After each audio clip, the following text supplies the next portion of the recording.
Selamat siang semuanya. Kali ini saya akan membahas mengenai konsep rekam medis terintegrasi, anatomi SOAP dalam farmasi, serta legalitas dan etika. Nah, pertama-tama kita akan membahas mengenai konsep rekam medis terintegrasi. Nah, konsep rekam medis terintegrasi atau biasanya disebut dengan catatan perkembangan pasien terintegrasi merupakan dokumentasi terkait perkembangan kondisi pasien yang dicatat dalam rekam medis. Nah, pencatatan ini bertujuan untuk meningkatkan komunikasi antar profesi kesehatan serta memastikan kesinambungan pelayanan pasien. Nah, peran apoteker dalam CPPT ini untuk mendokumentasikan evaluasi terapi obat, mengidentifikasi drug-related problems, serta memberikan rekomendasi terapi kepada tim medis. Nah, isi dari rekam medis sendiri itu meliputi identitas pasien, tanggal dan waktu, hasil anamnesis, hasil pemeriksaan fisik dan penunjang medik, diagnosa, rencana pelaksanaan, pengobatan atau tindakan, catatan observasi klinis dan hasil pengobatan, ringkasan pulang, serta nama dan tanda tangan dokter maupun tenaga kesehatan yang memberikan pelayanan kesehatan. Nah, catatan perkembangan pasien terintegrasi ini menggunakan menggunakan format SOAP. Jadi, format SOAP ini terdiri dari 4 komponen diantaranya subjektif, objektif, asesmen, dan plan atau biasanya disingkat dengan SOAP. Nah, format ini membantu tenaga kesehatan mencatat kondisi pasien secara sistematis, logis, dan mudah dipahami oleh anggota tim kesehatan lainnya. Nah, penggunaan format SOAP ini juga memudahkan evaluasi terapi serta pengambilan keputusan klinis yang tepat. Nah, format pertama itu yaitu adalah subjektif. Jadi subjektif ini dia berisi data yang berisi keluhan pasien mengenai kondisi kesehatannya serta perawatan yang dijalani oleh pasien, termasuk gejala yang dirasakan dan jawaban pasien terhadap pertanyaan tenaga kesehatan.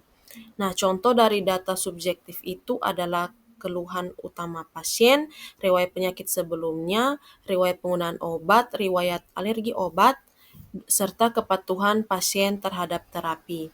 Nah, data subjektif ini membantu tenaga kesehatan menilai tingkat keparahan penyakit, gangguan fungsi tubuh, perkembangan penyakit, dan tingkat nyeri yang dirasakan oleh pasien. Nah, format berikutnya itu adalah objektif. Objektif itu berisi data hasil pengukuran yang dapat diamati atau diuji terkait keluhan pasien, seperti tanda vital yang berupa denyut nadi, suhu tubuh, maupun hasil pemeriksaan diagnostik. Nah, pemeriksaan diagnostik yang biasa dilakukan itu sebagai penunjang untuk membantu menegakkan diagnosis penyakit. Nah, contoh dari pemeriksaan diagnostik itu ada pemeriksaan laboratorium seperti pemeriksaan hemoglobin, gula darah, maupun kolesterol. Kemudian ada juga ronsen, CT scan, MRI, EKG, maupun tes urin. Nah, yang berikut itu adalah asesmen.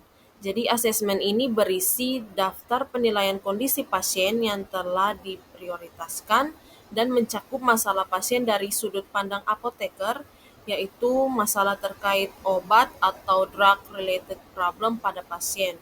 Nah, drug-related problem pada pasien ini mencakup adanya indikasi penyakit tetapi tidak mendapatkan terapi, pemberian obat tanpa adanya indikasi, pemilihan obat yang tidak tepat, dosis obat yang terlalu rendah maupun terlalu tinggi, interaksi obat yang tidak diinginkan, interaksi obat bisa dengan makanan maupun minuman, kemudian pasien tidak menggunakan obat karena suatu alasan.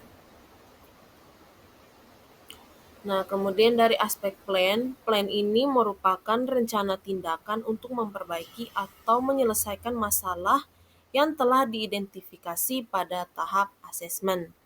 Nah, plan ini dapat mencakup pemeriksaan diagnostik tambahan, perubahan farmakoterapi, rekomendasi perubahan gaya hidup, standar perawatan, instruksi khusus, rujukan monitoring, serta waktu tindak lanjut. Nah, rencana ini atau plan ini didasarkan pada evidence-based medicine dan menjadi dasar dalam perencanaan serta pelaksanaan perawatan pasien. Nah, misalnya jika terdapat lebih dari satu drug-related problem, maka rencana tindakan itu harus mencakup rekomendasi terapi obat untuk setiap DRP beserta dengan dosisnya.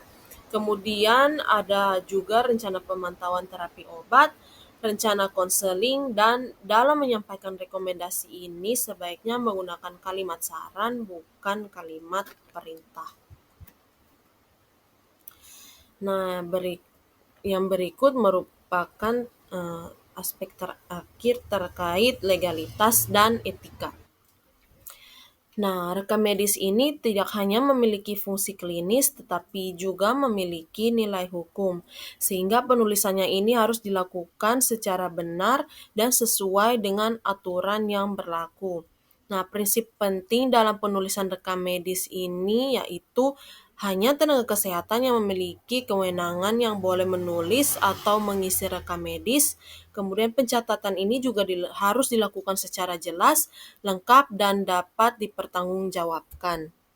Nah, jika terjadi kesalahan penulisan, maka tidak boleh dihapus atau dihilangkan. Koreksi yang dilakukan itu dengan cara mencoret tulisan yang salah tanpa menghapusnya, kemudian memberikan paraf oleh tenaga kesehatan yang melakukan perbaikan. Nah, hal ini dilakukan dengan tujuan untuk menjaga keakuratan dan keabsahan rekam medis sebagai dokumen hukum. Nah, sebagai kesimpulan, jadi rekam medis terintegrasi melalui CPPT merupakan bagian penting dalam pelayanan kesehatan karena membantu meningkatkan komunikasi antar tenaga kesehatan.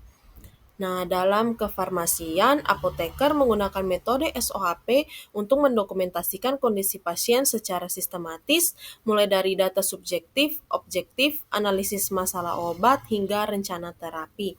Selain itu, pencatatan rekam medis juga harus memperhatikan aspek legalitas dan etika karena rekam medis merupakan dokumen yang memiliki nilai hukum. Dengan dokumentasi yang baik dan lengkap, maka kualitas pelayanan kesehatan kepada pasien dapat terus ditingkatkan. Sekian pemaparan materi dari saya, semoga bermanfaat. Terima kasih.